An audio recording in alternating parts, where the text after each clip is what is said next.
सेहतमंद सरगर्मियुनि जे सिलसिले में स्पोर्ट कॉम्प्लेक्स ठट्टो में स्पोर्ट फेस्टिवल जारी, जंहिं में मुख़्तलिफ़ स्कूलनि जे शागिर्दनि ऐं शागिर्दियाणियुनि जी टीमुनि विच में रांदियुनि जा मुक़ाबला थिया।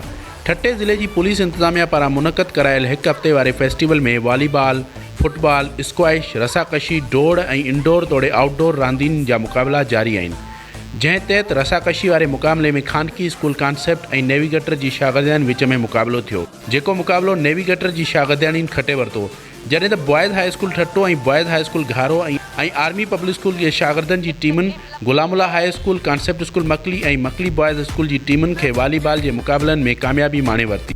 गवर्नमेंट बॉयज़ हाई स्कूल ठट्टो जी टीम फुटबॉल जे राउंड में घारो जी टीम खे 1 गोल तां शिकस्त ॾिनी।